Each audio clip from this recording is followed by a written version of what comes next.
आइए बच्चों, आज हम कक्षा 10वीं विज्ञान में धातु के भौतिक गुण के बारे में चर्चा करेंगे। भौतिक गुण का मतलब हमने बच्चों बताया है आपको कि भौतिक गुण का मतलब कि उसका नेचुरली गुण क्या होता है, यानी कि प्रकृति ने उसको क्या क्या गुण दिया है। तो बच्चों आज हम धातु के भौतिक गुण यानी कि फिजिकल प्रॉपर्टीज ऑफ मेटल्स क्या होते हैं ये आज जानकारी प्राप्त करेंगे। देखिए पहला गुण बच्चों क्या है, मरकरी को छोड़कर शेष सभी धातुएं साधारण ताप पर ठोस होती हैं।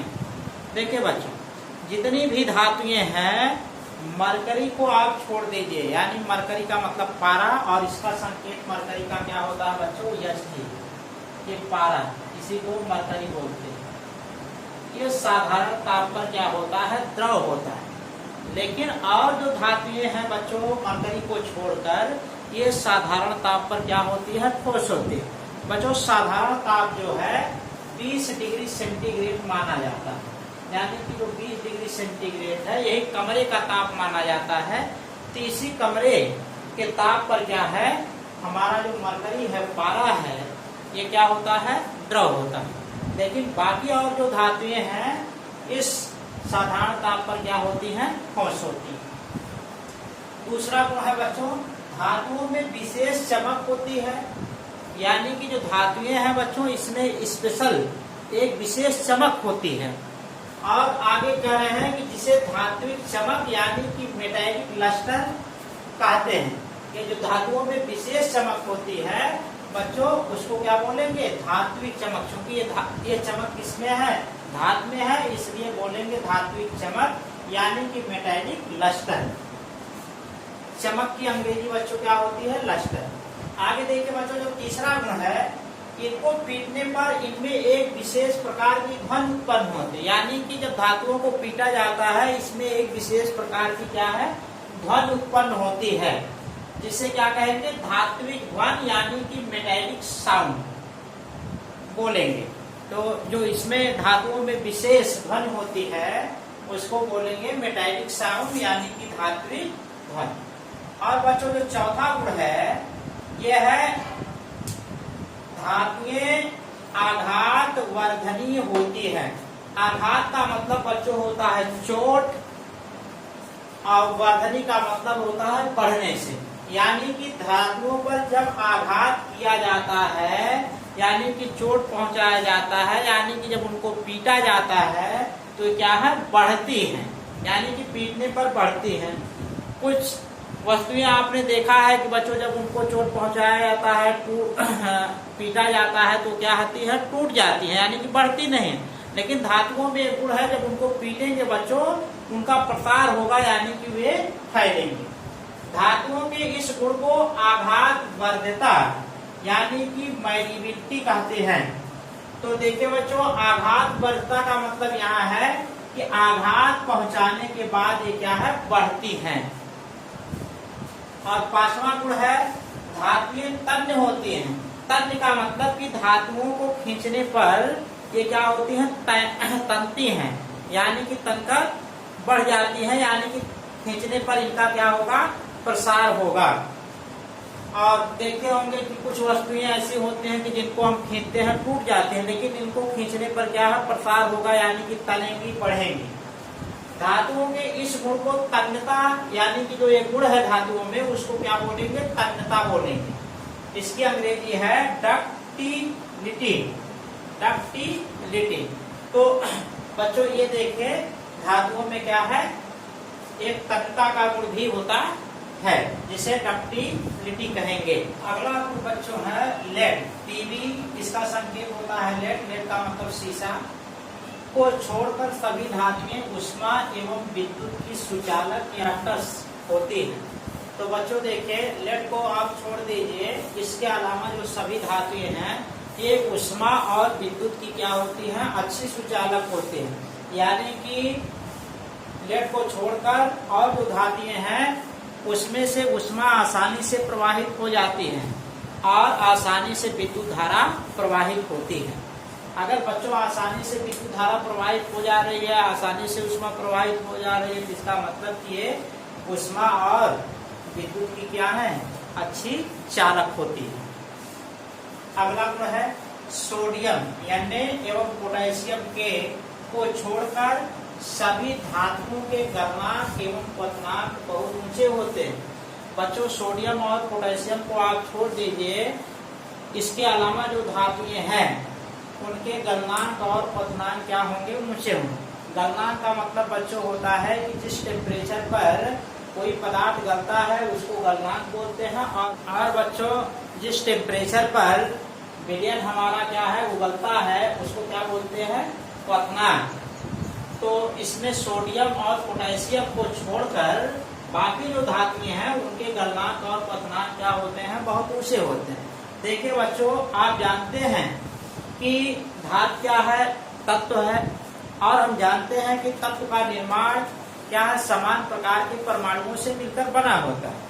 तो अब बच्चों ये देखिए, जब तत्व समान प्रकार के परमाणु से मिलकर बना है तो इसका मतलब कि उनके परमाणुओं के बीच भी एक बॉन्ड होता है, यानी कि एक दूसरे से बंधे होते हैं। तो क्योंकि बच्चों ये देखिए धातु है, इसलिए इनके बीच जो इनके परमाणुओं के बीच बॉन्ड या बंध बना होगा उसको बोलते हैं धात्विक बंध। तो अब देखिए बच्चों, कह रहे हैं कि सोडियम और पोटेशियम को छोड़कर बाकी जो धातुएं हैं उनके गलनांक और क्वथनांक ऊंचे होते हैं। तो इसका मतलब कि इनके जो परमाणुओं के बीच बच्चों बॉन्ड बना हुआ है उसको तोड़ने में ज्यादा टेम्परेचर की जरूरत होगी। देखिए बच्चों, जो परमाणुओं के बीच बॉन्ड बना हुआ है इनको तोड़ने में ज्यादा उष्मा की आवश्यकता होगी। और बच्चों, जिन पदार्थों में धात्विक गुण ज्यादा होता है उसमें धात्विक बॉन्ड बहुत मजबूत होता है। तो सोडियम पोटेशियम बच्चों, जब मेंडेलिव की आवर्त सारणी पढ़ेंगे ऊपर से नीचे चलेंगे, मेंडेलिव की आवर्त सारणी में धात्विक गुण बढ़ता जाता है, यानी कि उनमें इलेक्ट्रॉन त्यागने की प्रवृत्ति क्या होती है, बढ़ती है।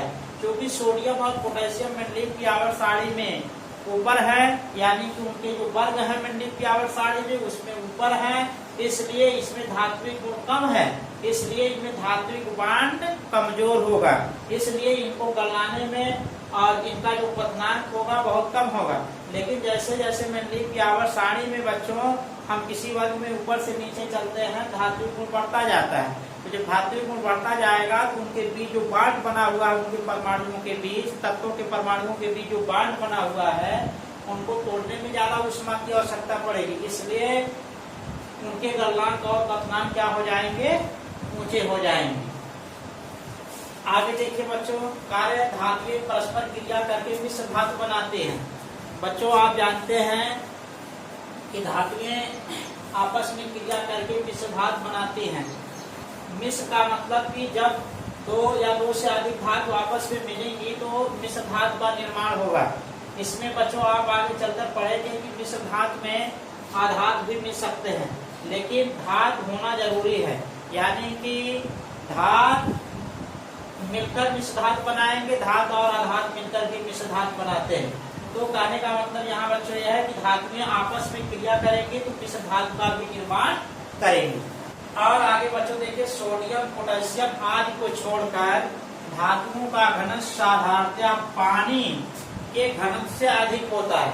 देखिए बच्चों, सोडियम पोटेशियम मेंडेलिव की आवर्त सारणी में ऊपर हैं, हल्के हैं, और हम जानते हैं कि जब भी किसी वर्ग में ऊपर से नीचे चलते हैं तो परमाणु क्रमांक में क्या होती है, वृद्धि होती जाती है। जब बच्चों परमाणु क्रमांक में वृद्धि होती जाएगी तो इसका मतलब वो तत्व क्या होगा, भारी होता चला जाएगा। तो अब देखिए बच्चों, यहाँ पर जब भारी होता चला जाएगा तो इसका मतलब धात्विक गुण ज्यादा है, तो इनमें जो बॉन्ड बना हुआ है बहुत मजबूत बना हुआ है, तो ये परमाणु एक दूसरे के बहुत पास होंगे। जब पास होंगे तो इनका घनत्व क्या होगा, बढ़ता जाएगा। अगर बच्चों धात्विक गुण कम होता तो बॉन्ड क्या होते, कमजोर होते, तो इसका मतलब इनके परमाणु को दूर दूर होते, इनका घनत्व क्या होता, कम होता। लेकिन यहाँ देखिए सोडियम पोटेशियम क्या है, मेंडेलिव की आवर्त सारणी में ऊपर है, इसलिए इनमें जो मेटालिक बॉन्ड होगा वो क्या होगा, कमजोर होगा, जिससे उनके परमाणु दूर दूर होंगे, घनत्व कुछ कम होंगे। लेकिन जैसे जैसे हम वर्ग में ऊपर से नीचे आएंगे बच्चों, जो धात्विक गुण है उनका बढ़ता जाएगा, जिससे परमाणु उनके बहुत पास पास आएंगे, जिसकी वजह से घनत्व क्या होगा, बढ़ जाएगा। इसीलिए कह रहे हैं कि इनको छोड़कर जो हल्के हैं, बाकी जो भारी हैं वो साधारणतया क्या है, पानी के घनत्व से अधिक होते हैं। आप बच्चों घनत्व का मतलब ऐसे समझिए, जैसे आप तो पढ़े होंगे कि घनत्व बराबर क्या होता है, घनत्व बराबर द्रव्यमान बटे आयतन। तो जानते हैं बच्चों हर वस्तु में क्या है, पदार्थ की मात्रा है। तो जो पदार्थ का मात्रा है जब उसका हम एक मापन कर लेते हैं तो क्या होता है, द्रव्यमान हो जाता है। अब देखिए बच्चों हर वस्तु में क्या है, एक द्रव्य है और उस द्रव्य का मापन ही क्या है, द्रव्यमान है। तो बच्चों यहाँ देखिए द्रव्यमान में आयतन से भाग किया गया और जानते हैं बच्चों द्रव्य की जितने मात्रा लेते जाएंगे उसका आयतन क्या होगा, बढ़ता जाएगा। तो अब चूंकि बच्चों देखिए द्रव्यमान बटे आयतन किया गया है तो आयतन से भाग किया गया है। हमने बच्चों बताया है कि अगर किसी में किसी चीज से भाग किया जाता है तो इसका मतलब हम एकांक पर गणना कर रहे होते हैं। तो अब चूंकि द्रव्यमान में आयतन से भाग कर रहे हैं तो इसका मतलब एकांक आयतन पर गणना कर रहे हैं। तो ये देख रहे हैं कि एकांक आयतन में द्रव्यमान का मान कितना है। ये देखिए बच्चों जो घनत्व तो है ये भी क्या है, द्रव्यमान। देखिए जो बच्चों अंश में होता है वही चीज ये होता है। तो चूंकि ये देखिए द्रव्यमान है इसलिए ये भी द्रव्यमान है। अब किसका द्रव्यमान होगा, एकांक आयतन का, क्योंकि आयतन से भाग कर रहे हैं इसलिए एकांक आयतन का द्रव्यमान होगा। इस प्रकार बच्चों हम कह सकते हैं कि एकांक आयतन में जो द्रव्यमान होता है वही क्या होता है, घनत्व होता है। तो अब बच्चों ऐसे समझिए कि अगर एकांक आयतन में द्रव्यमान ज्यादा है तो इसका मतलब वो क्या है, ज्यादा भारी होगा। अगर एकांक आयतन में द्रव्यमान कम है बच्चों तो इसका मतलब क्या हुआ, वो ज्यादा भारी नहीं होगा, हल्का होगा। तो अब बच्चों कोई वस्तु उतने भारी होती जाएगी जब उनके अणु बहुत पास पास होते जाएंगे, नजदीक होंगे तो ज्यादा भारी होगा। अगर अणु क्या होंगे, दूर दूर होंगे या परमाणु दूर दूर होंगे तो क्या होंगे, हल्के होंगे, इसलिए उनके घनत्व क्या होंगे, कम होंगे।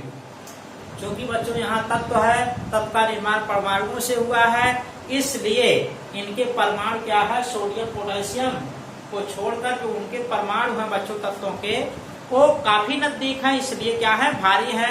यानी कि उनके एकांक आयतन में जो परमाणुओं की संख्या होगी बच्चों वो ज्यादा होगी, इसलिए वो भारी होंगे। आगे देखिए बच्चों कह रहे हैं सभी धातुएं अपारदर्शी होते हैं। अपारदर्शी का मतलब बच्चों जिनके आर पार न देखा जा सके।